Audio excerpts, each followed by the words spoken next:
Good morning, everyone, and a warm welcome to our listeners here in the United States, in Africa, and around the world.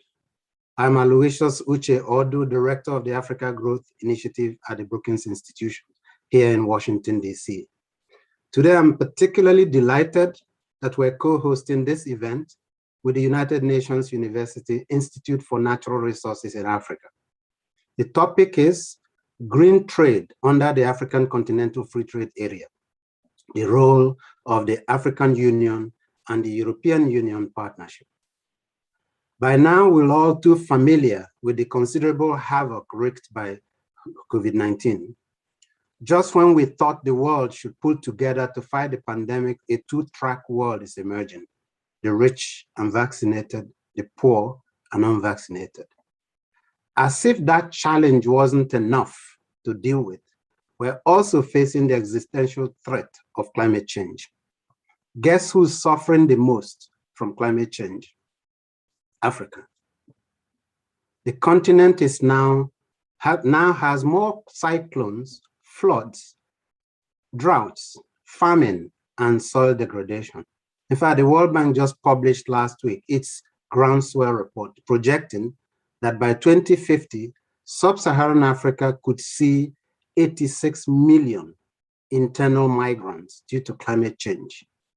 Think of that for a moment. That's like over the population of Kenya and Rwanda put together would be migrants internally on our continent.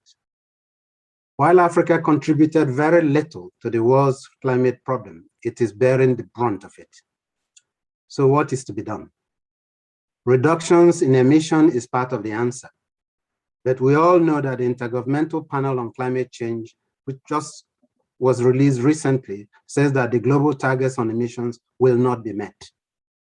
Meanwhile, a most consequential development on the African continent has been the establishment of the African Continental Free Trade Area.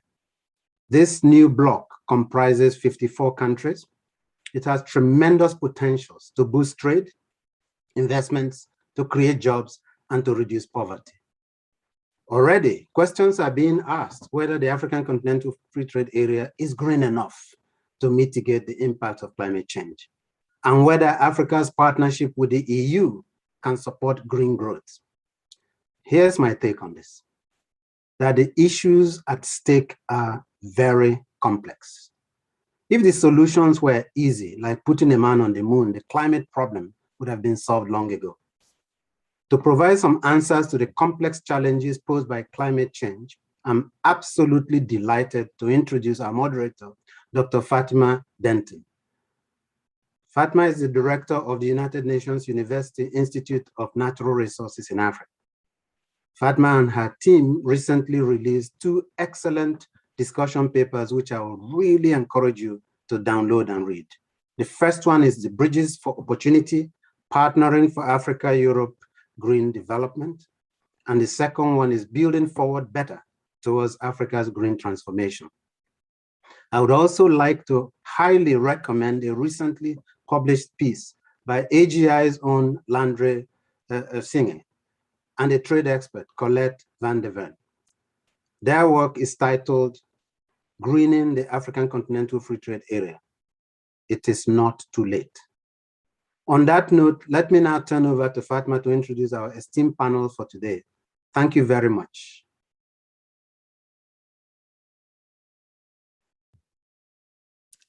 Thank you very much, Aloysius, for that very comprehensive overview. I think you've made my task a lot easier in terms of framing.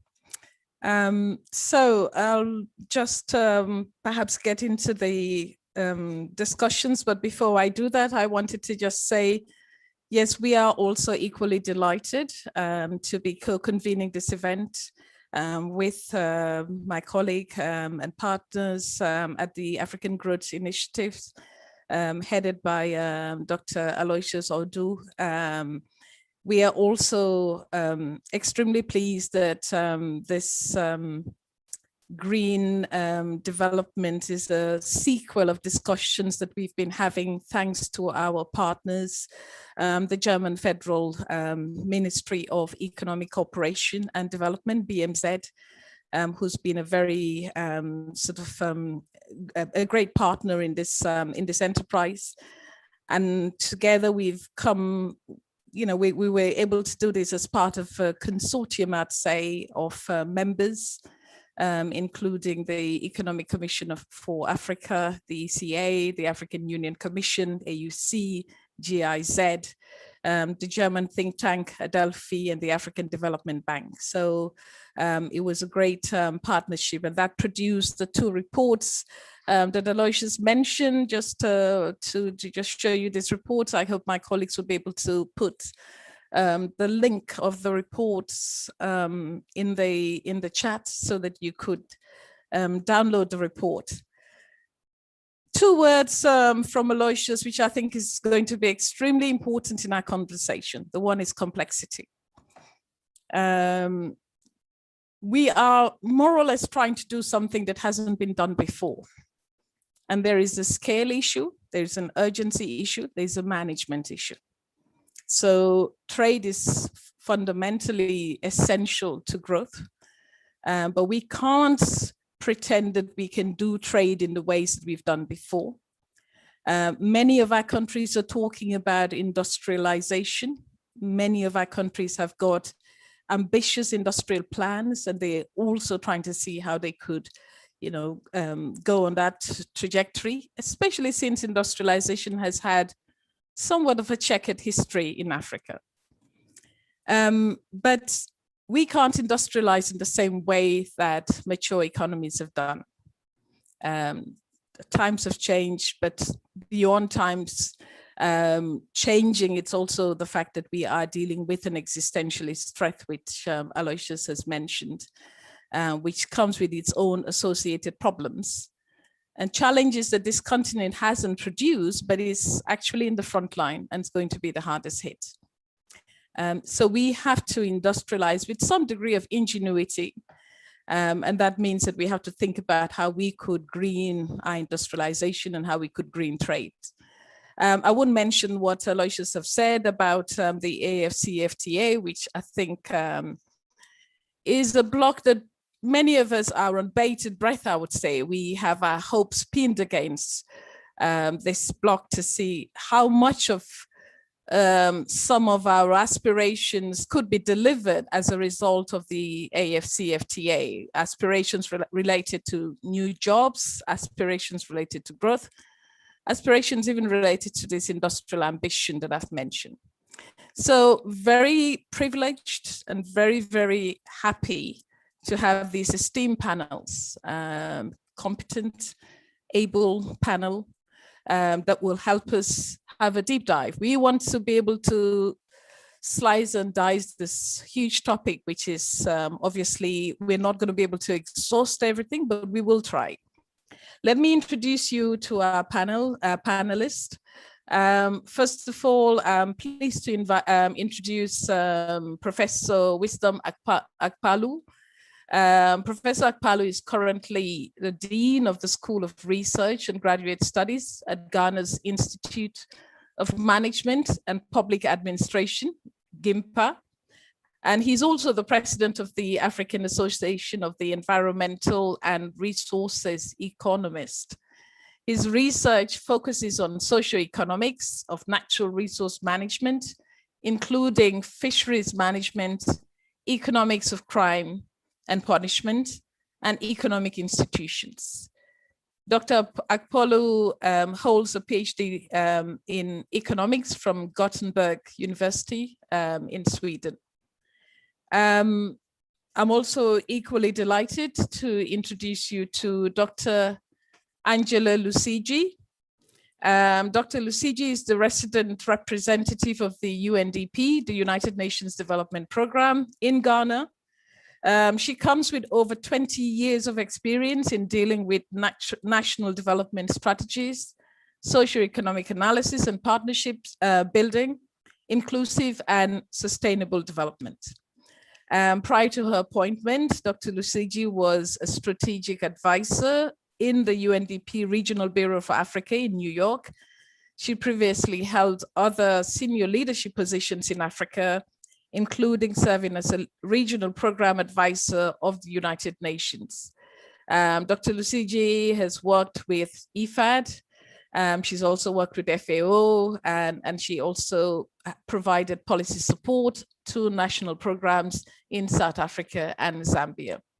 She holds a doctoral and master's degrees in agricultural economics from the University of Reading in the United Kingdom, and a bachelor's degrees in economics and computer science from the University of Waterloo in Canada. She's passionate about youth employment, gender equality, and leadership development. Next, we have Dr. Olumide Abimbola. Dr. Abimbola is a political economist and executive director of the Africa Policy Research Institute. APRI is a Berlin-based think tank providing evidence-based policy recommendations on German EU-Africa relations in areas such as climate change and trade. Dr. Abimbola previously worked on trade and regional integration at the African Development Bank. He has also worked on the management of natural resources at GIZ. I wouldn't pretend to read GIZ in German, in German, sorry. Next, we have Ralph Peters. Ralph Peters is the chief, Dr. Ralph Peters, I should say. He's the chief of UNCTAD's Trade Information Section and officer in charge of the trade analysis in the division on international trade and commodities. He has extensive experience in supporting developing countries with quantitative trade analysis and trade negotiations. His recent work focuses on non-tariff measures. Prior to his current position, he was chief technical advisor at the ILO for trade and employment. He holds a PhD in economics and was assistant professor for entrepreneurship. So welcome to all of you. It seems like we've got a whole group of economists, including Aloysius. So I feel a little bit slightly outnumbered, but I hope there is some element of kindred spirits amongst us. So let me start by asking you all this question.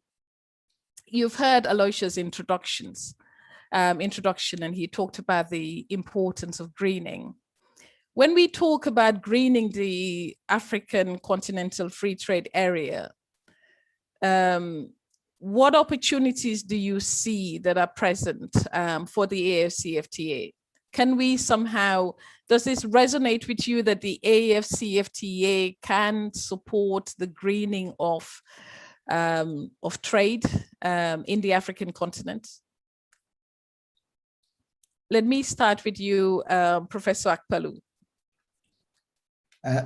Thank you very much, Dr. Denton, for this very wonderful introduction, and also for posing a very, very important, very critical question. I believe that greening is something we cannot run away from as a continent. Indeed, we cannot make meaningful progress as a continent if we do not, if we do not grow in a sustainable way. And greening is the only pathway that will ensure that sustainability. The African continental free trade will also, is here with us, and it goes hand in hand with the border tax, the European the carbon border tax, which I believe we have to look, we have to look at hand in hand, because if we are not successful as a continent to trade among ourselves, it is unlikely that we will be able to, or will be successful in exporting our products when we consider these initiatives coming from Europe, which makes it more difficult to do business with Europe. And for us to be able to do our trading successfully and into the long term, I believe that it is very important that we consider issues of greening.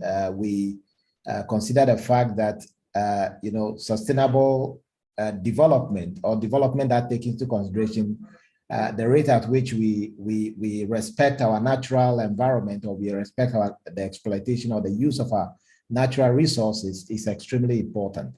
So I believe that we cannot achieve that, the objectives laid out in our trade, this new trade paradigm, if we do not ensure that we green, or we trade in a way that will ensure that the environment is given its right place. So I think, yes, we cannot grow or we cannot develop without ensuring that the environment is managed in a sustainable way. So that's just my initial reaction before. Thank you very much. So I'm just going to go with first names, if that's okay for now, just for ease of conversation. Thank you so much, Wisdom. Olumide, you've heard Wisdom, and he's talked about the inevitability of, greening. Whether we want it or not, it's almost something that we will have to do. You've also heard him talk about the new trade paradigm. I mean, in your views, what do you think the AfCFTA has to do with greening? Can you help our non-specialists understand the relationship between AfCFTA and greening? Thank you very much, Fatima. I'm going to try not to disappoint. So, I mean, when I think about AfCFTA and greening, I generally sort of think of that it means looking for ways that African countries can enhance green and climate-friendly trade under the agreement. I also think of ways that the AfCFTA can be leveraged to ensure a post-COVID-19 green recovery for African countries in general. I also sort of think of looking for ways that trade can enhance sustainable development. Wisdom has already spoken about that a bit earlier for African countries, and how trade can become a tool that Africa employs positively for itself as it trades with other parts of the world, including Europe. And we're talking about Europe-Africa relations here today.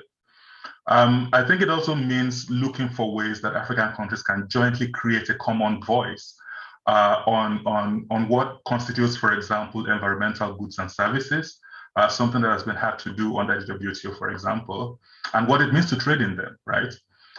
Including with third-party entities like the European Union.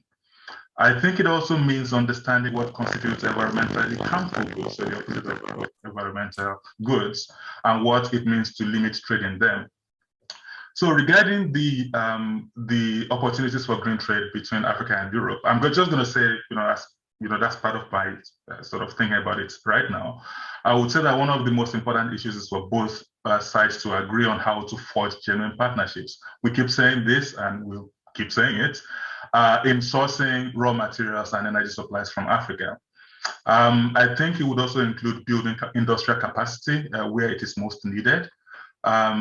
So, for example, also localizing global value chains and creating regional value chains where it's possible. So to be more specific, I think in trade, so Europe has been talking a lot about hydrogen now for the past, as part of the strategy under the EU Green Deal. So I think for opportunities of green trade between Europe and Africa in this context would mean ensuring that trade in green hydrogen doesn't reproduce the mistakes of the past, right? And moving beyond that, it also means that trade in critical raw materials that are essential for Europe's transition happen in a more equitable system. So green trade in this regard would mean ensuring that we're talking about trade in clean energy hardware like batteries, and not necessarily trade in cobalt or lithium. So I'm going to leave it at that for now. Excellent. Thank you very much, Olumide. Angela, let me turn to you. I think Olumide has given us also in complementary responses to the ones that we had from Wisdom. talking about the importance of sustainable development, the whole aspect of inclusivity, and the importance also, what I think I also took away from that is the necessity for Africa to kind of, speak with one voice, that coordination, sort of leveraging on the coordination side. Do you get a sense, and you heard Aloysius talk about the COVID in itself, and we're all facing this economic fallout. Do you get a sense somehow that we are talking up the benefits of a green trade and talking down, if you like, the barriers and the challenges that are also stuck against this continent? Thank you, Fatima. And I think just to build on the comments from my colleagues, just to start with a disclaimer that, when we talk about Africa, we're talking about a heterogeneous set of countries with different profiles. But the one thing that we do have is we have natural resources, whether they are below ground or above ground. So when I think about green, I think about resources in their totality. And just to go back on the Africa Continental Free Trade Area and the entry points and opportunities, because that also speaks to the COVID issue.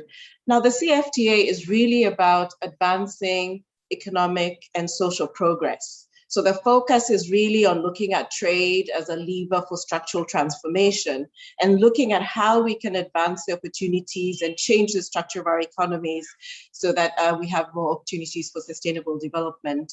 And the reason I'm touching on this is because when we look at the current flow of trade between Africa and the rest of the world, with Europe and so on, it's very much based on raw materials. And if the CFTA is to succeed, then we're going to see a shift in the small, low level of trade that we have between African countries that's mostly around manufactured goods and agricultural products. So when we're thinking about the opportunities for green trade, we're also starting to think about opportunities in new areas where we don't traditionally look at trade between Africa and Europe. And it's also an opportunity for us to think ahead about what the direction of travel is, because as was said before, we cannot look at business as usual because the industrial strategies of the past had a huge ecological footprint, which is not sustainable.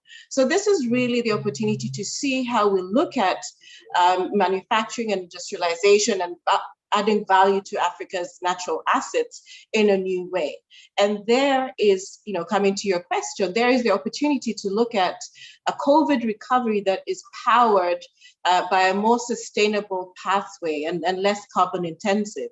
And of course, this will take time, but this is where the opportunity is to really crystallize and look at the direction of travel to make sure that as we expand trade between African countries, as we expand, industrialization, that is also an opportunity to learn from and to leverage on the new technologies that are currently available so that we don't repeat the mistakes of the past and we really have a sustainable pathway going forward. Thank you. Excellent. Thank you very much, Angela. Rolf, Angela's put a lot of emphasis on this importance of, it's almost like we're still in the throes of COVID, but we need to really redefine and reshape a post-COVID economy. And a post-COVID economy, and Angela said this, that we need to take a different course, ecologically speaking. And she talked about manufacturing and all of that. I just wondered regarding the direction of travel that she mentioned, how important is it that we somehow amalgamate a green trade at the same time with the post-COVID recovery, but also talk about the necessity for consensus building, because like she rightly said, the countries in Africa are very dissimilar. So how do we put all of those things together? Thank you, Fatima. Challenging, I think, to put all of this together, but I totally agree with my previous speakers who made the point that the necessity for greening the economy is inevitable. We have seen another record high of carbon dioxide levels at the beginning of this year, it is very widely accepted that this is due to human activities. So it's very clear that something needs to be done. Wisdom made this point, among others. But then we have the many other challenges that Angela and you, Fatima, have been mentioned. Like we have the COVID-19 pandemic that has maybe put us back 2 decades in relatively slow progress, but still progress towards achieving the Sustainable Development Goals. So where to move from here? And I think here the African Continental Free Trade Agreement provides really an opportunity. And I think it is a really remarkable agreement in times where multilateralism is not so popular. So I can only congratulate the African states to this. And as the point has been made by Olumide and Angela, the trade of Africa inside of Africa compared to trade with the rest of the world is quite different. So Africa often exports raw materials to Europe, Asia, and so on.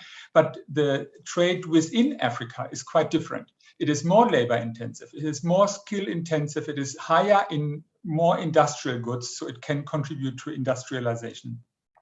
It is more trade in sophisticated intermediate goods, all in relative terms compared to trade with outside of Africa. So it has all the opportunities here to move the sustainable development agenda of Africa. And I think here having a component on greening Africa is very important, and it has the potential to do so. As has been pointed out by the really good reports by United Nations University UNRWA and the excellent opening remarks from Aloysius, that greening is so important for Africa, and that there is an opportunity for this. One element, for example, is a changing demand in markets such as the European Union. I mean, there is more demand for greener products. Hopefully, tourism will change towards more greener tourism, more sustainable tourism. But also inside the African continent for intra-Africa trade, there is an opportunity for greener value chains, for example, which is very important and can be strengthened also along the lines of the African Continental Free Trade Agreement. Thank you very much, Ralph. Wisdom, I'm coming back to you based on something you said earlier. Ralph is talking about the importance of intra-African trade, which we know is triggered by the constitution of the AfCFTA, the value add that both she and Angela made reference to in terms of, this is a continent that's known for producing but not adding value. And also the fact that there is probably going to be a much stronger demand pull that would be coming from the EU. So therefore greater need for cooperation between Africa and the EU. But here's a question. As you know, and you mentioned this, the EU has come up with a very ambitious climate action plan, which is in the form of a Green Deal. But the EU is also talking about a carbon border adjustment mechanism, the CBAM. And this is to protect trade from carbon leakages, material or goods that will be coming from carbon intensive sectors. But in many ways, this is a continent that has a very small ecological footprint, less than 5%. Is there not a sense that, in the EU's ambition of greening and of having high carbon standards, it's also going to penalize and punish African countries in a way that some would say doesn't encourage a just transition? Yes, Fatima, I agree with you. I think, as others have said, this is more or less a protectionist type of tax, because we know that Africa is the least industrialized continent, and we also have a very significant proportion of our population in poverty.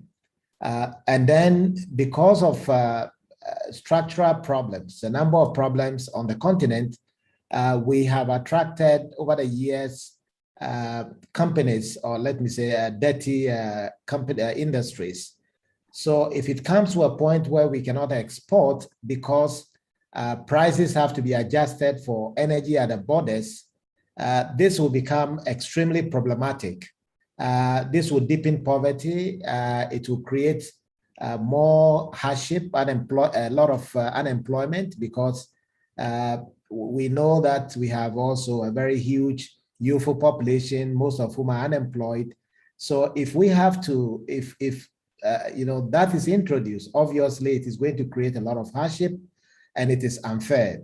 Although about 61% of imports from the continent are primary, products or primary goods, there is also some level of industrialization, but mostly producing items or goods that when they are exported and they are taxed, they will become more expensive, and those industries will no longer be competitive. So I believe this will create a lot of problems. Maybe the need for us to deepen the free trade agreement within the continent so that we can do more business among ourselves than to export. So obviously, this is not a good thing for Africa. Africa will be at the losing end if this is implemented. So I think that is my view, that indeed it will be unfair. Olumide, there is a sense that the CBAM is actually done not to penalize Africa, but to stop, companies from relocating their dirty industries and avoiding tax to elsewhere. So the standards have been raised, and tax issues there, so they can't maybe get away with business as usual, as you had Angela mention. Do you feel that with the CBAM that this might probably encourage African countries to really start thinking about greening their products as well? Might it be an opening or an outlet for technology transfer? Might it encourage greater technology transfer or even greater standards from the African continent? Yeah, thank you very much. I would say that's one of the hopes, is that it would encourage that. But I think just to speak a bit more along the lines of what Wisdom said earlier, yes, the CBAM is, of course, a tax. It's not called a tax, but that's what it is. It will, if it's implemented the way that we've seen it initially outlined, it will definitely affect trade from Africa and from other parts of the world. So I think what we should be thinking about, and also in conversation with the EU and with other partners of Africa, is how to, like you said, Fatima, green some of the production industrialization happening on the continent. It's going to be difficult, but we have to find ways of doing that, so that it can escape the CBAM. That's one. Then two, I think we shouldn't. I think we should still try to find ways of engaging with the EU, so that the CBAM would apply in a different way to certain parts of the world. Taking into account for instance, historical emissions, taking into account the level of development in the countries, taking into account the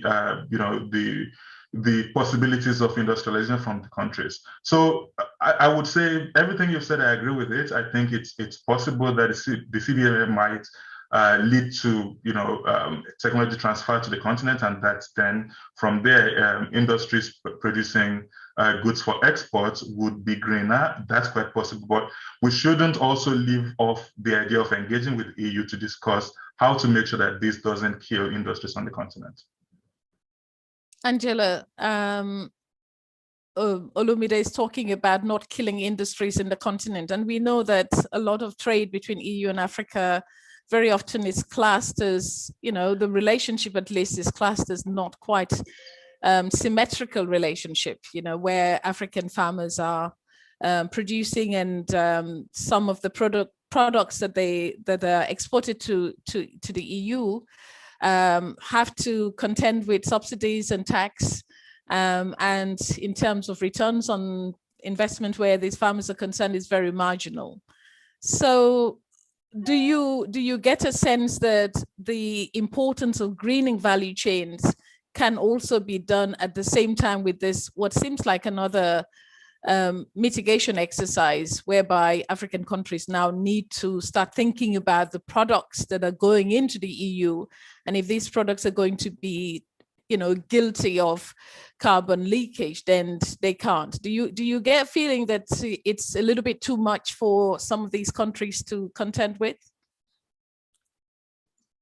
Thank you, Fatima. And just building on the points that my colleagues have mentioned, I think we need to step away from looking at one particular instrument as being the instrument that will change everything, but also looking at the intention of the Continental Free Trade Area. Because if indeed we're going to build the regional value chains that are envisaged, and we have more manufacturing with a lot more cross-border inputs and intermediary products being produced, I think that there'll be a completely different market. And really looking at, as was mentioned by Olumide, business opportunities and investment opportunities where we can actually have technology transfer and have some of this clean technology coming in, because now people can invest in bigger markets. So you can produce in one country and be able to access, so many other countries. So the whole point about, transferring dirty industries to Africa, it actually becomes transferring clean technology to Africa as an investment opportunity. And we really see that happening even now.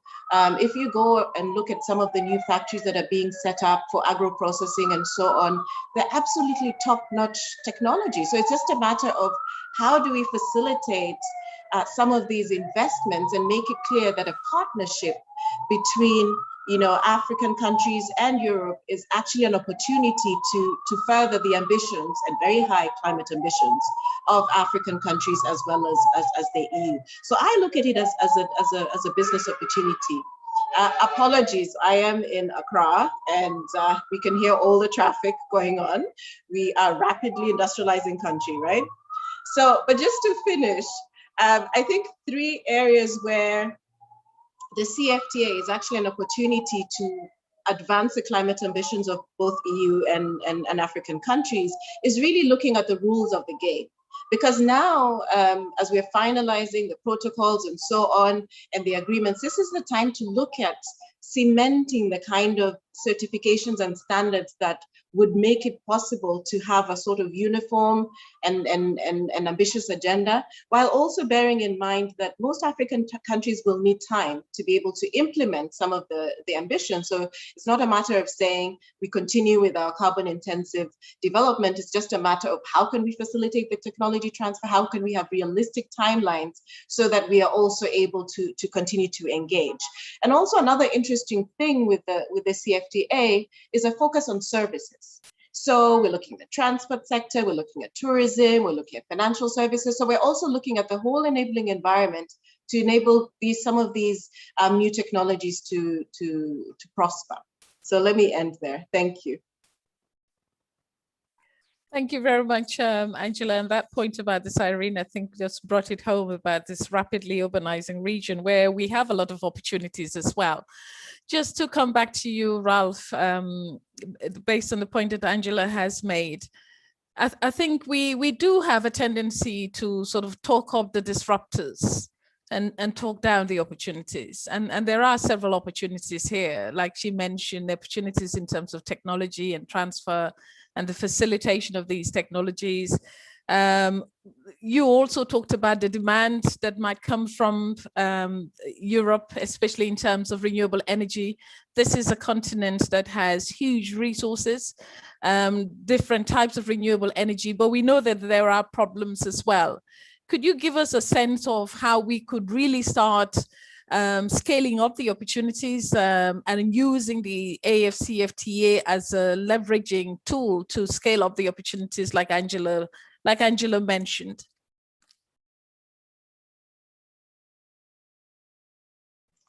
Yes, I think there are opportunities that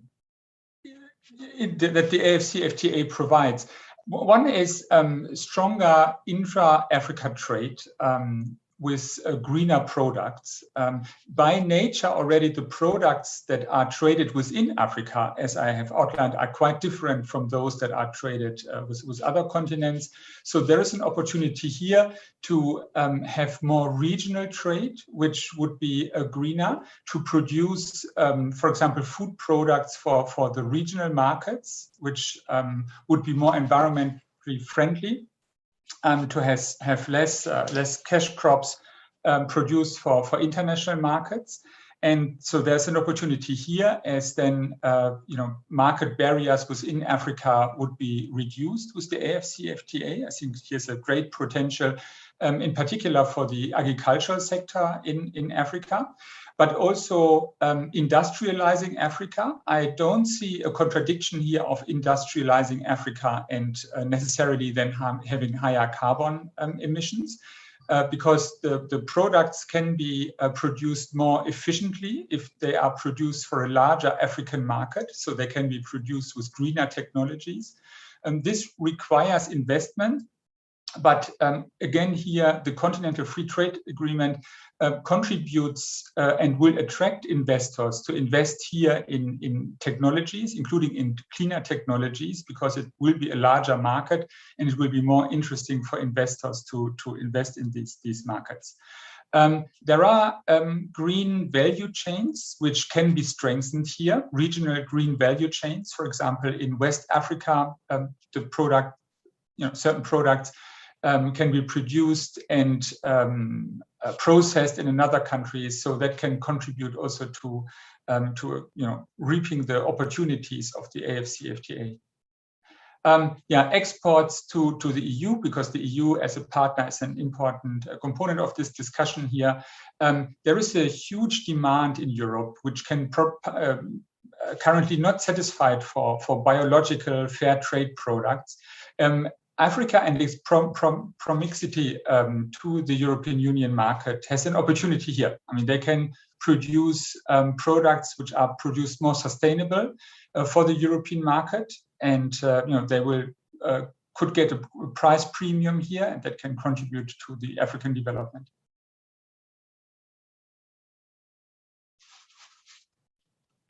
Thanks a lot, Ralph. Wisdom, I'm really tempted to kind of get into this, and I know, as I mentioned, I said we have this tendency to really magnify the problems rather than the solutions. I hear the word carbon colonialism used quite a lot, and it seems laden with meaning, and I don't pretend to understand it all.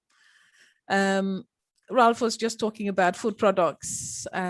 We tend sometimes not to focus so much on that aspect. We talk up again the energy systems.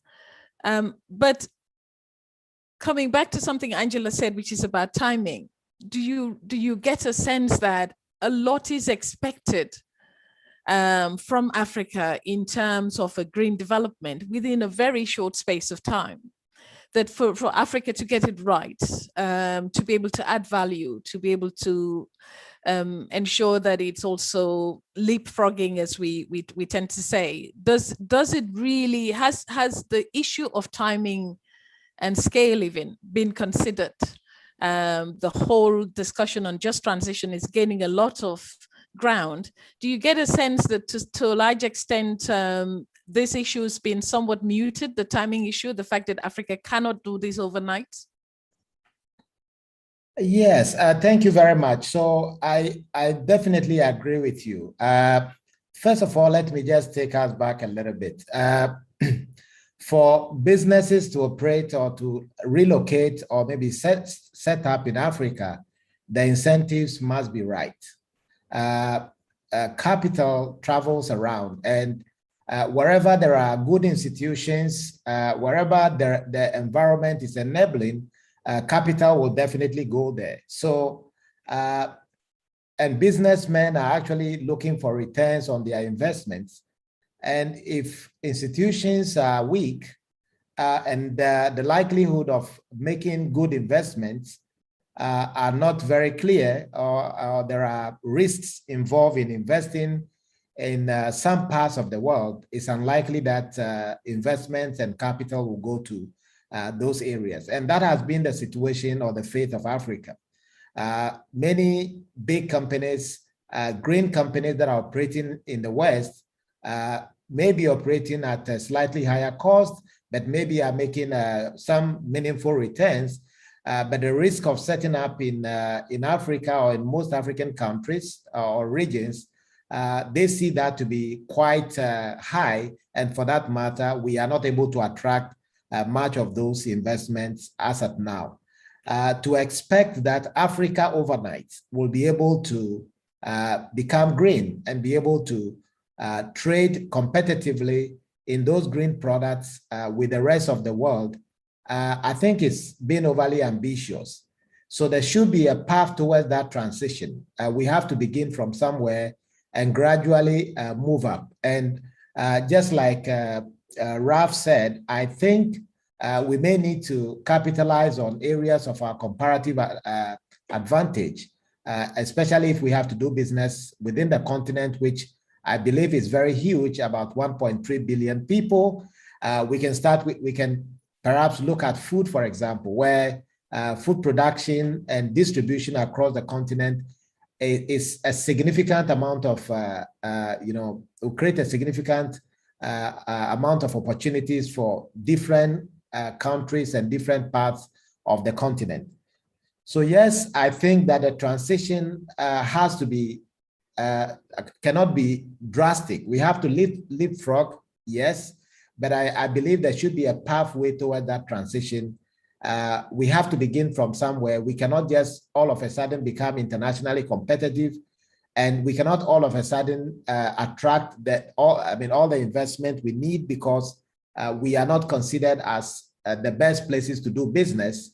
So I think there should be some pathway toward that transition, and that pathway has to be moderated to some very meaningful extent. So yes, so that's what I think. Thank you. Thanks. Angela, based on what Wisdom is talking about in terms of these, massive investment that would have to go into the transition process, the fact also that the transitional drivers are not quite aligned, they're not necessarily in place. If you take just the example of renewable energy, if we want to start sort of converting renewable energy into various types of, I would say synthetic fuels, be that gas or liquid methanol or even hydrogen, we do need to have facilities related to storage and transport. Where's the investment going to come from in your view?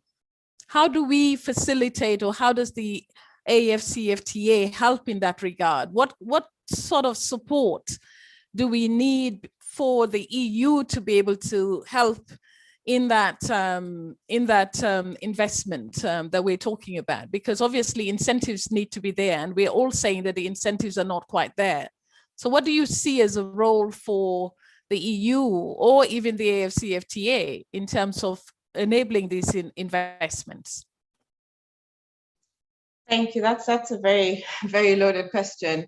The thing about the CFTA is that it exists in the context of some very ambitious agendas for the African Union, Agenda 2063, and a lot of infrastructure related, collaboration. And one of the most important things that is being taken forward by the African Union is to see how to engage with business in actually partnering to advance some of these objectives. So in the area of infrastructure, for example, transport, I think this is one of the priority services that has been looked at under the CFTA, but it's also one of the real investment opportunities that has a whole regional agenda for infrastructure development, because no single African country can be able to mobilize the amount of investment that is required. So very much looking at corridors, looking at how we can, do co-investment across countries. So that is something that I know that a lot of African countries are looking at. But of course, we must also recognize that COVID has happened. And a lot of the investments and public investments that were geared towards infrastructure are now looking at more, recovery and social investment and social protection. So there's definitely been a bit of a push on the fiscal space for countries to be able to invest in these areas.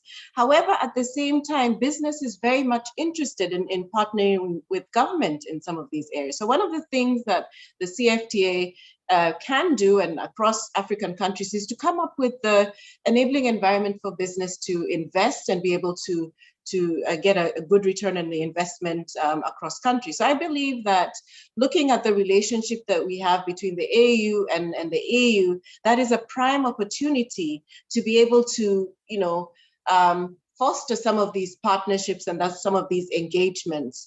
And I believe that renewable energy is something that a lot of national determined contributions are looking at as part of the investments that they're going to look into to be able to meet the climate ambition. So definitely there's a lot of area for co-investment. And I think the CFTA is trying to create the regulatory environments that will make it to de-risk the investments that are possible between a lot of countries. So definitely, the EU will not be engaging on a country-by-country basis and be able to look at standards across countries and really create a platform for investments to take place. Now, all that is rosy, it's work in progress, which is why very, very much we have to look at what are the prerequisites for all this to happen. And I believe a stronger CFTA where we're looking at, addressing some of these things collectively is a much better platform to be able to engage with the EU. Excellent. Olumide, let me just ask this question quickly and then go to Ralph before we open the session to questions, because I'm sure there will be more interesting questions that are coming from the audience. The CFTA, as you heard Angela, would really open the space for businesses to come on board. We haven't talked about resource circularity, but I'm thinking that also could be another potential advantage that the CFTA could help leverage. She also mentioned the whole aspect of pushing back on fiscal space, but we know that fiscal space has actually shrunk. Especially in the context of COVID and the fact that a lot of the demand for oil has declined somewhat. And this is an area where a lot of countries are very dependent, especially hydrocarbon-based economies, like Angola, like Nigeria, Algeria to some extent also.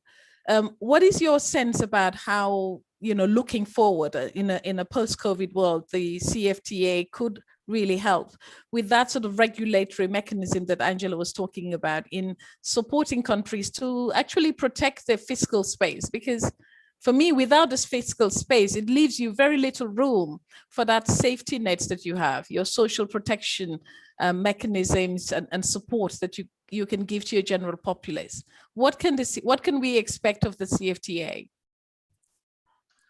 Thank you very much. I'm going to try to answer that. Your question is really good and really scary a little bit. What can the AfCFTA do on this? First of all, as several of my colleagues have already said here, the AfCFTA it's allowing countries to be able to, companies to trade across countries without problem. It's creating a larger market for investment from outside of Africa.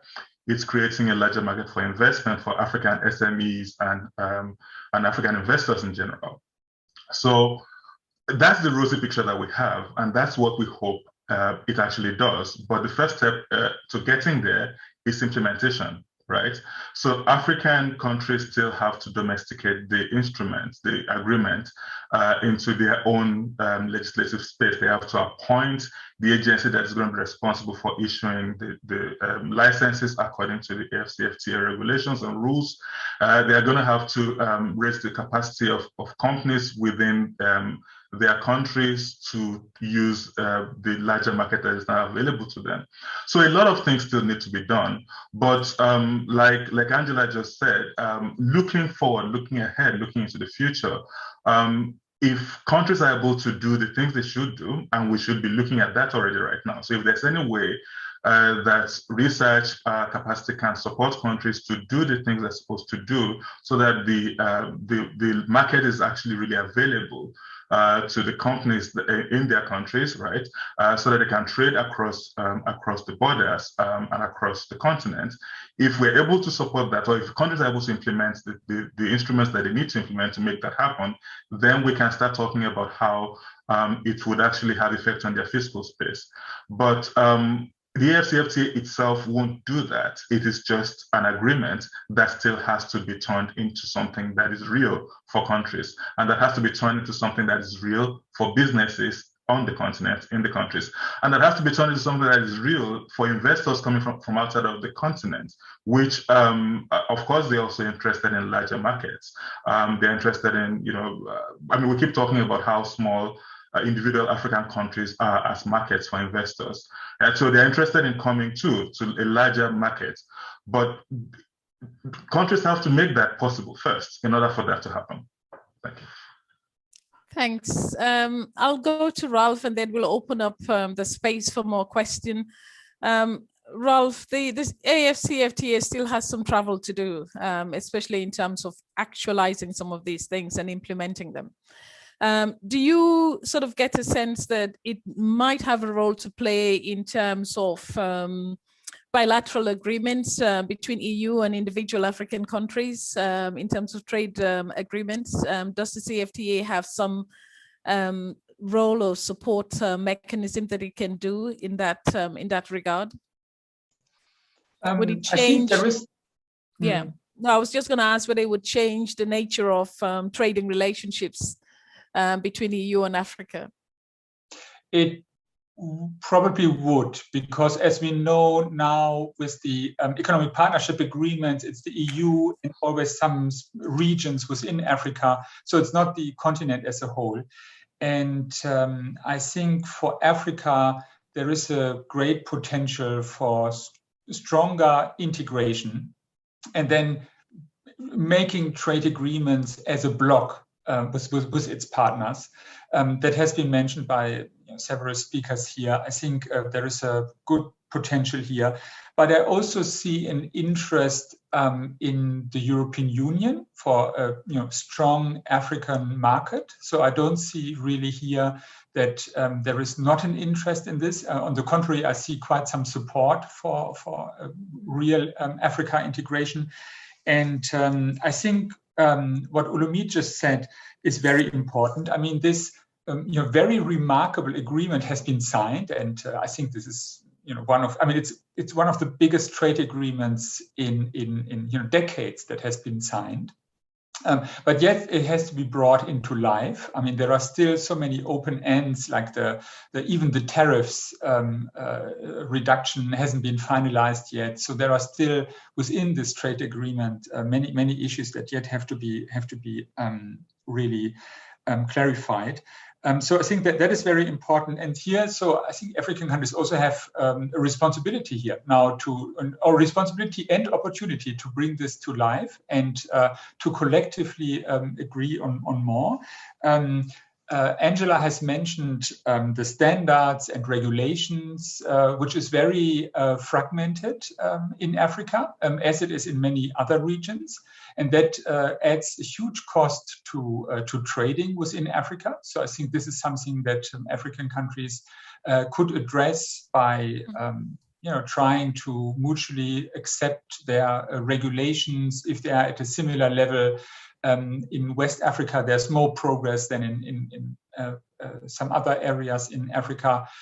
So I think that these are very important elements that can contribute to really make it happen and guarantee that this really contributes to sustainable development. Excellent. Well, I think sustainable development is almost like a consensus, whether you're in Africa or Europe. It's something that we all want to see as the kind of barometer for how we do development properly. I want to pause a bit.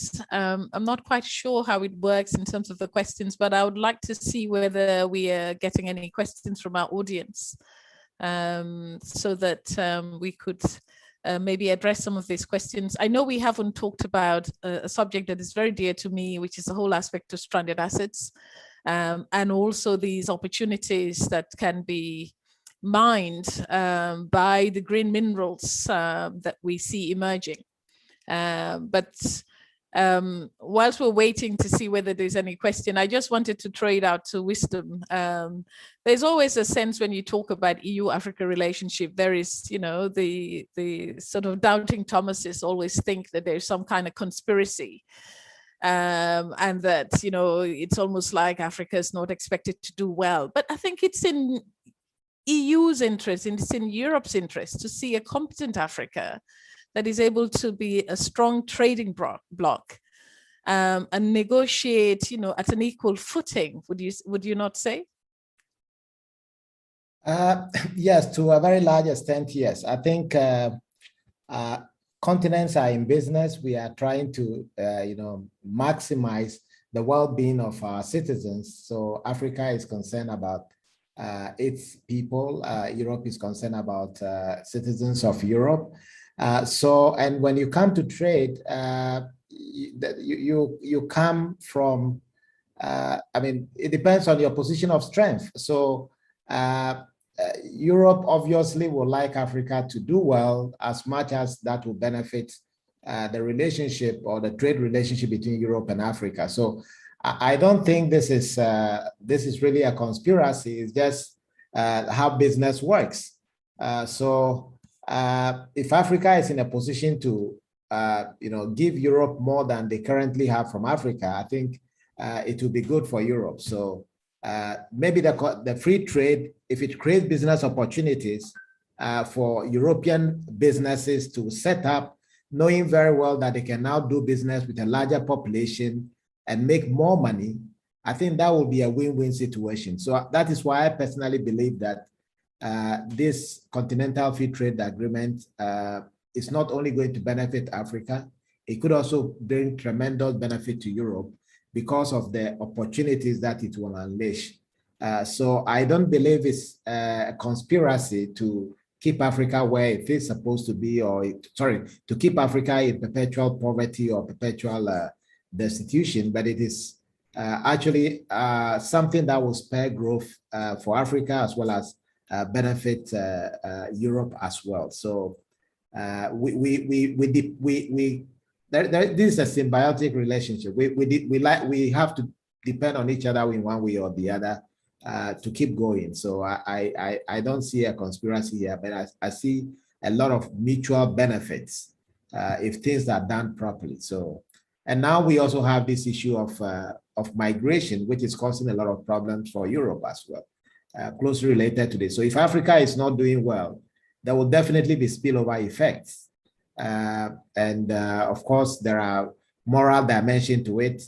Europe will not feel good if you're doing business with someone and that person is doing so badly. You also want to make sure that that moral aspect of it is taken care of, as well as the fact that there are negative spillovers, people migrating to Europe and perhaps causing or becoming strain on resources in Europe is also something that is not desirable in Europe. So if Africa is doing well, I think it will be a win-win situation for both continents. So that's how I look at it.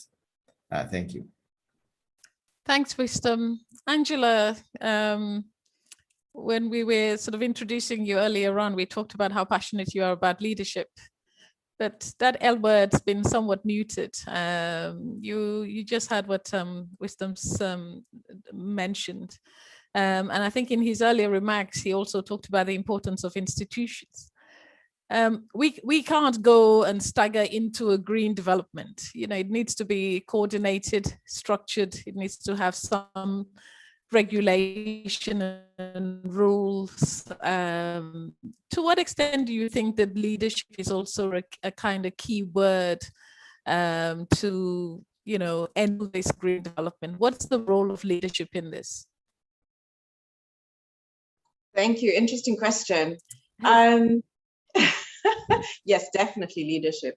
But one of the things that, you know, CFTA is turning leadership on its head, right? Because we are looking at an instance where as Olumide mentioned, it's an agreement. It was signed by, our leaders, and now giving legs to the agreement, you have to look at different levels of leadership. So of course, there's a country level leadership, where you need the regulators and ministers of trade and so on to lead in the implementation.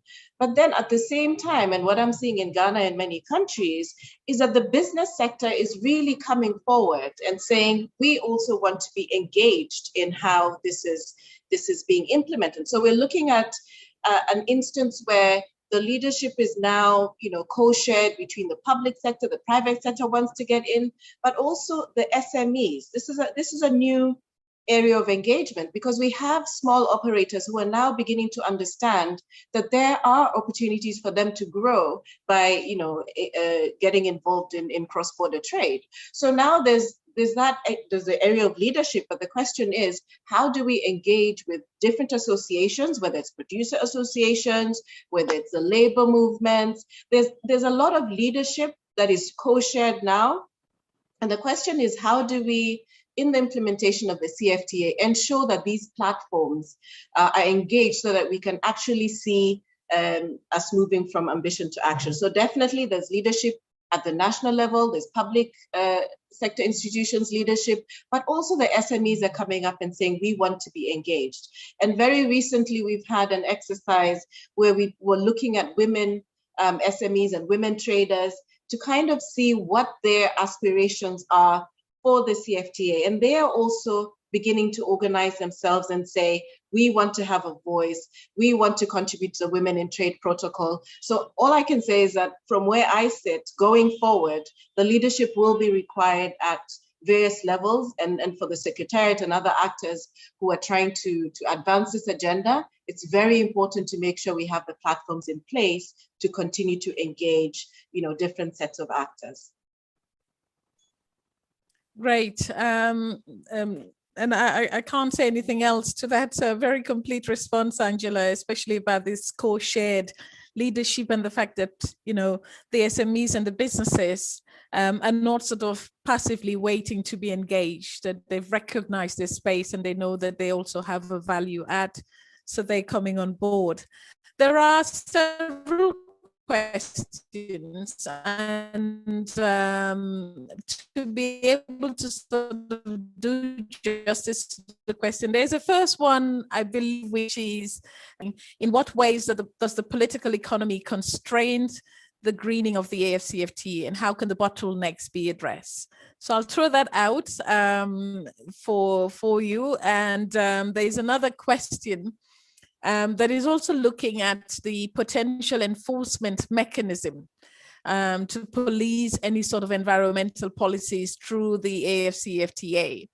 Enforcement is sometimes very weak in Africa. So, and regulatory systems are put in place, but enforcement is sometimes, suffers a little bit in terms of,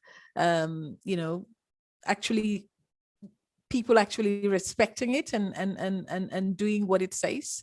So there's this question about enforcement policy, and also what relationship do regional intergovernmental organizations have regarding the AfCFTA and enacting any environmental policies. So let me throw those two out. Let me probably, start with, who should I start with? There's a political economy question, which I think is very important. Who wins, who loses? Even the direction of the green trade, green development, does have a political economy implications, because he who directs where it's headed, Angela talked about the direction of travel, but if you're able to direct the direction, excuse the pun, that also, as far as I can see, is a political economy based issue, because it means that you have the power, the autonomy, the sovereignty, the capacity to do that. What is your take on the political economy, Olumide? The question was about political economy and the constraints or the bottlenecks that you see. Yeah, thank you very much. I think the very first thing that Angela said at the beginning was that we are talking about a very heterogeneous collection of countries here, right? So we're all, of course, going to talk about power relations between the different countries on the continent and how not everyone is an LDC. Not everyone is a developing country of the same kind. So part of the whole task at this point is figuring out how best to work together in ways that don't reinforce those power imbalances, right? First of all, continentally, but also within countries, right? So, and like we've heard just now, we're seeing co-leadership happening, right? We're seeing business leaders talking with SMEs, MSMEs, who are coming up with who are now understanding what this market means for them and who are looking for ways to make it work for them.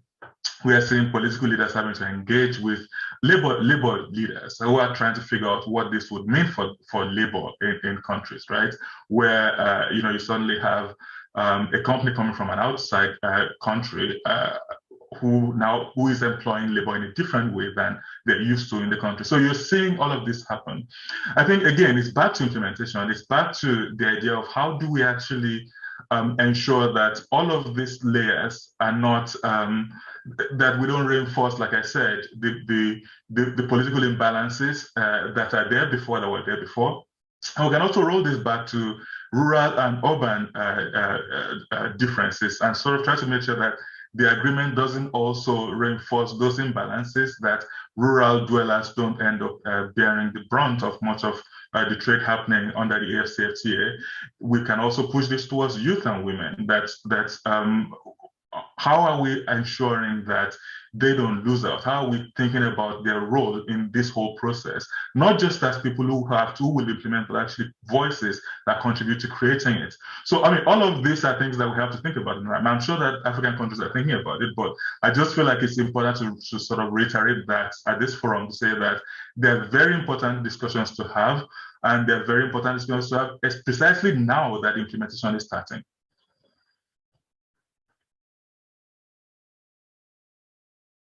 Just realized. What about the question? Thanks for that, Olumide. There was a question, as I mentioned, on the enforcement aspect, that how will this be enforced in terms of environmental mechanisms to police any kind of policies that are promoted through the AfCFTA? Any thoughts on that? I mean, at the moment, the AfCFTA doesn't have an environmental protocol of its own, right? So the discussion as to how to enforce environmental provisions, I think, would be a discussion that has to be brought to the table. Again, we are not yet done with the creation of the AfCFTA. There are still protocols to be negotiated. Some are being negotiated right now. And we have seen that a protocol was brought to the table that wasn't originally part of the considerations. So maybe this is something to consider, that we should have a special protocol on the environment so that we can have and create instruments that can sort of deal with enforcement, not just enforcement, but also actually have a discussion about what environmental goods and services are for the continent. That's something that has been difficult to do multilaterally at the WTO. Maybe the AfCFTA can support African countries to have that clarified. And then that can then be part of how Africa and the AfCFTA relates to other parts of the world, including Europe. So the question of enforcement is important, but I would take a step backwards first on the environmental issue to say that we probably need to have a discussion about a protocol around that issue specifically. Okay, excellent. The whole aspect of infrastructural development, we were speaking earlier and said that quite a few things are not quite aligned in terms of this journey that we have to take towards green development. So questions been asked about the potential to transform Africa's economy for green development, but also there is a sense that what are the possible choices to generate capital to inject in infrastructural development, especially in Africa, when you consider the carbon footprint of Africa. So I think if I understand the question properly, it's asking about what are other ways that the continent can generate capital, because as we said, all of this is going to need some investment, and infrastructural development is going to be important. Any takers for that? Wisdom, Ralph? Yes, I would like to just go back a little bit on the political economy issue. And then I come back to the question you just asked, if you don't mind. Yeah. Okay, so first of all, I think it all starts with the political will to embrace this agreement, to ratify the agreement, which most countries have done. Then it comes to the will to implement those agreements. Then after that, we come to the issue about winners and losers, or those who gain from it. And mostly when it comes to how the benefits are generated and shared, we have to think within the broader framework again of institutions. Politics is part of the institutions. The way property rights are defined across countries, within countries, is part of our institutions. Civil liberty, etc., are also part of the institutions. So, for example, we know that, as already indicated by Angela and Olomide and others, we know our countries are heterogeneous. We have different institutions. The institutions work differently. We have corruption more in one country than the others. Ease of doing business differs across countries. So countries that may have better institutions are more likely to make more gains when this agreement is implemented. So if a country or some countries tend to feel that they have less to gain from this, having that political will to take it to that next level of implementing this agreement may not be happening at the rate at which we expect. And that could create problems for all the other countries, because these are all parts of a whole. So if some countries are not doing what they are expected to be doing, then the benefits that are supposed to go to all countries will be constrained. So it is important that the political will to ratify this agreement, to implement this agreement is there, as well as countries must be willing to improve the quality of their institutions so that benefits can be shared fairly. Otherwise, if the quality of institutions are not good, countries are not democratic enough, people don't want to do business there, so they don't set up business there, they'll be reluctant to play active role in these processes. So that is one thing that I think perhaps I would just want to add to the excellent contribution that Olomide made. And then issue about capital. Where do we get capital from? I believe that capital must be generated from within the continent, or those coming from the continent to a very large extent. A typical example, when we talk about mining, mining is predominantly capital intensive, and mineral extraction is mostly financed by foreign direct investment, which has its own problems, because the royalties we get from, for example, extraction of minerals is very, very low. So what has been suggested is that why not float shares? Why not make people make small contributions, and eventually putting those contributions together will generate sufficient capital to be able to take up even large investment projects. So I believe that if we have a way of mopping up capital, if we have a financial market that works well, that people can, put together, excess monies that they are not able to spend on consumption, maybe that will be enough to provide the needed capital to start some industrialization within the continent. So this is what I would like to add to the discussion. Thank you. Sorry. Thank you very much, Wisdom.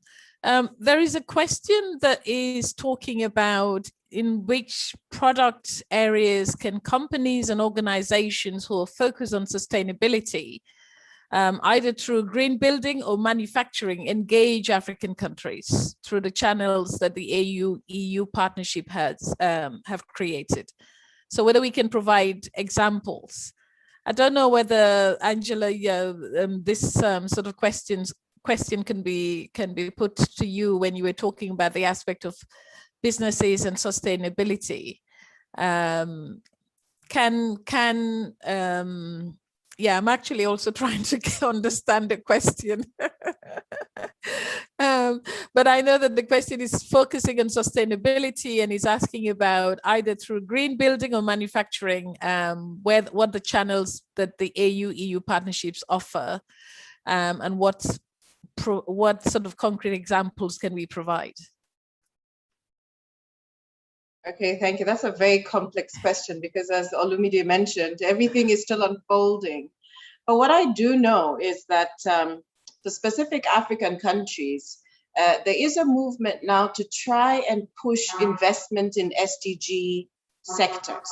So, for example, when you're looking at the sustainability areas of investment, they are coming up with all these business maps and SDG investment maps, which are a combination of support to identifying specific areas in their development planning, priority areas, and then trying to map out specific business opportunities. So I know there are a couple of countries across Africa, maybe over 20, and I know across the world, where there's a sustained effort to try and look at where are some of these areas for investment where partners can come on board and invest in these particular areas. So I know that the sustainability aspect is very big in the identification of areas of investment. So that could be possibly one channel. But looking specifically at AU specific areas across countries, I believe that is still, work that is ongoing and looking at within the partnership, between the EU and various African countries. But for specific African countries, I do know that there are business investment maps that are available if people are interested in looking at areas for investment. Okay, excellent. So let me just ask this question very quickly. And I want to ask a last question that I want you all to reflect on. So the first question that I have is, I'm going to fill this to Ralph, because I know you were talking about food and agriculture earlier.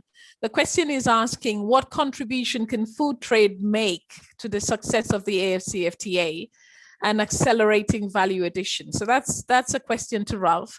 So whilst Ralph is thinking about that, I'll also want to ask a question, which I think is actually very important. Basically, the question here is that the EU solicits for zero assistance from African institutions or organizations with improving development. Is the AfCFTA not set aside to solely rely on its own strength and resources? This may be a partnership, but it is in promoting dependence on Western aid. But let me paraphrase, because sometimes questions are a little bit. What I think that the questioner is asking is about whether with the AfCFTA and with the EU and this push for green development, does it leave Africa enough space to fashion and design its own destiny? I think that's what the question is, so that we don't, the continent doesn't perennially rely on support and aid, et cetera, et cetera. So it's that whole dependency thing, I think the question is asking. And there was one question which I thought we had answered, but there is a questioner asking how the carbon border tax mechanism is going to affect exports and trade. So let me go to Ralph on the food trade and food exports question. If you could help us with that, Ralph. Yes, we know all the paradox that Africa is a net food importer, yet a large share of the population is in agriculture. So how is that possible? And what are the reasons for this? Well, one of the reasons is the market access barriers, and here AfCFTA can contribute to help this situation. So if African producers can produce for the regional market and can trade rather within Africa, that helps them to have a higher interest in investment to become more productive, so to produce for regional markets rather than exporting abroad. So I think here is a great potential that the AfCFTA can provide in terms of improving the food availability and food self-sufficiency of Africa. But there is nothing bad about trade with international markets. So if Africa exports high value products, and here the issue is producing high value products and adding value to it. So not just exporting raw coffee beans or cocoa beans from Ghana to the world, but producing cocoa butter and moving up the value chain to also create jobs. That is an important element. And again, here AfCFTA, which tends to have more trade of more processed products, adds to this. Excellent. So what are your thoughts on, let me just very quickly, we don't seem to have a lot of time in 4 minutes, but I would really want for you maybe, Olumide, to just very quickly tell us, what do you see as some of the potential problems that the CBAM will cause, especially with regards to export trade from Africa? I mean, EU, they've been doing trade for a long time. The EU is one of Africa's largest trade partners, so how will this impact on Africa's ability to export to the EU countries? Yeah, thank you very much. Again, very loaded question. I think it all depends on capacity. It depends on how the EU chooses to implement the CBAM, because from what I understand, there are still discussions regarding that even within the EU. The EU Parliament, from what I heard last time, has some reservations about it. There are questions about whether or not it fits with the WTO rules. So there's still a lot. I mean, it kind of feels like today we're talking about how so many things are still in flux. This is one of them. But I think we have to talk about it very, very clearly now to make it clear that it will most likely lead to lower trade from African countries to Europe, and that not just lower trade, but lower trade in manufactured goods, because I mean, that's probably where we're going to see more effects of the carbon coming on. So we have to have that conversation and have the discussion both at the EU level, but also at the AU level, and also from every country that's interested in trading with the EU moving forward from Africa. So I think it's very clear that any new tax will affect trade. CBAM is a new tax, it will affect trade. It depends, of course, on how it is implemented and who it affects, how much it affects, etc., etc. I like the etc., etc., etc. Thank you very much. I have a sense that we are somewhat getting to the end of the conversation, as interesting as it has been. And I think it's almost impossible. I've taken copious notes. I think it's been very rich and very complimentary also in terms of a lot of the things that you've said. I can give you the opportunity to kind of round up again, but I'm sure that maybe that might take us beyond the time that we have, unless if there is a burning issue that you felt have been left out, and if you left the meeting or you left the event, you will feel that we haven't done justice. Is there one thing that you feel we haven't talked about? I know I mentioned the whole aspect of stranded assets, but I think somehow we've covered that in terms of what might happen with fiscal space and revenue loss. So just very quickly to see whether you, from the panelist, there are some questions that unfortunately. Yeah, can I say something about inclusion? Yes, please go ahead. Because I started the conversation with the fact that we are looking at the economic aspect, but we're also looking at social progress. So as much as we're looking at green, we're also looking at inclusive, and we're looking at making sure that these instruments also help to shift that balance of power that we spoke about earlier. and the fact that, we're looking at smaller players, we're looking at women and youth-led enterprises. So there's definitely an opportunity also not to forget that aspect of, as we are looking at these green opportunities, whether it's in agriculture and other areas, we're also looking at players who are usually left out. So very much looking at the green agenda, but also not losing the fact that we're also looking at the leaving no one behind agenda. Thank you. Excellent. And I think the UNDP has got a very strong push about ensuring that inclusive development is something that we all aim to achieve. So thank you very much. Like I said, it's been very rich. There's some very good questions about vision and interactions between the AfCFTA and the EU and the AU, and what the AfCFTA can do. I want to come back to something that Olumide said. We also have to realize that the AfCFTA, I will do what Angela did, the CFTA. It's easier. It's a bit of a mouthful when you want to say all the letters that come with it. The CFTA still has an implementation, I'd say journey. It still has a lot that it needs to do. And as you've rightly said, there are still protocols that are not yet negotiated. So I think we're still talking about, and Angela, we're still talking about a potential rather than an actualization. And I think that this is also true based on what Ralph and Wisdom have said. It's almost impossible, as I said, to kind of come up with a very cogent summary. But one thing I think you've all said is that the green development is a must for Africa.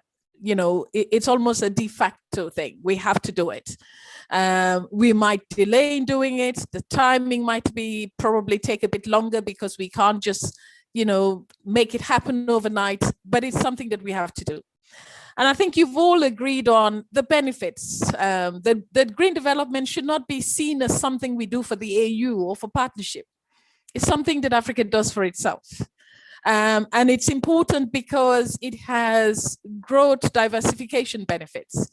It has benefits that are related to creation of jobs, because when you green your trade, you green your development, then you are creating new opportunities for jobs. It has a value addition. Angela talked about this, how important it is that we look at it also from a value addition perspective. Competitiveness. This is a region that, has difficulties in terms of being as competitive as other regions. So I think you've all agreed that these are some benefits that a green development has, and it's important that we also do not lose sight of these benefits. What is also very clear is you've all recognized that we are not all at the same starting point. This region is not a homogeneous region. Countries are very dissimilar. They're dissimilar in terms of their trade policies. They're dissimilar even in terms of their competitiveness. They're dissimilar in terms of the services and the products that they produce. So they're not all at the same level. But I think we're also saying that it is very important for partnership between the AU and the EU to be somewhat symmetrical in ways that would support trade coming from Africa. But also there is also a sense, I guess, a point that you've all made, that we don't want to just get to green development for the sake of getting to green development, that recovery process, that trajectory, that the quality of the direction that we take, has to be based on justice. It has to be just. So the just transition aspect, and Angela's just complemented it really well in terms of ensuring that nobody's left behind. And this is not just from the macro perspective of countries, but we haven't talked about the informal sector. It's also important that we look at it from the micro perspective, that informal sector, and there is no such thing as left behind groups, that is inclusive, and that in that inclusiveness, that would also help to boost trade. But whatever way we slice this, the CBAM, from at least perceptually, is still seen as a tax. It's still seen as a penalizing sort of instrument. But I have a feeling that even the EU is not quite, it's still working its way where the CBAM is concerned. The EU hasn't crossed all the T's and dotted all the I's where the CBAM is concerned. So the EU also has some way to go. You also talked about the importance of, I guess, it came out in some of what Ralph talked about, the food trade aspect as well. The region being a net importer of food imports. I don't remember what the figure is, but hopefully if the CFTA can help in greening our value chains, especially where food is concerned, I think that's also a very important thing. Another point that Angela mentioned, which came up, I think, in the conversation as well, is the whole aspect of technology and technology facilitation. There's a sense that not all is lost or not all is negative. There are signs that we're seeing that businesses are more or less becoming more active in this sort of green transition pathway. There is also the sense that we can green our industrialization, which is something that would be good for the continent. Ralph and Wisdom also talked about the importance of moving up the value chain, ensuring that by doing that, we become more resilient and more inclusive. And there are opportunities, a point that Wisdom really emphasized on, the opportunity to build quality institutions, because these processes are not going to happen without the institutions that need to sort of, help them along. So we need to also ensure that we build quality institution. So I'm sure I haven't done justice to a lot of the discussions that took place. There will be a recording, I'm sure, of this conversation, and there's been a really lot of good points that came up in the conversation. Hard to do justice when you've got limited time. But I would like to now thank all of you, Wisdom Akpalu, Olumide Abimbola, Ralph Peters, and last but certainly not least, our dear Angela Lucigi.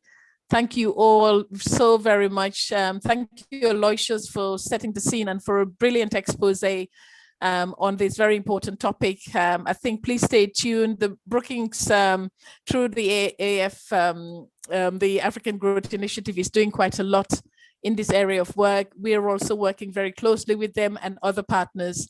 So hopefully we'll be able to provide more. If you've got an appetite for AfCFTA and green development, then you're not going to be disappointed. So thank you very much. Thanks to the colleagues and to the teams in the different organizations, but thank you all to the audience for your brilliant questions, and to you panelists for a fantastic conversation. Thank you very much. Thanks for watching. Be sure to like and subscribe for more videos from Brookings.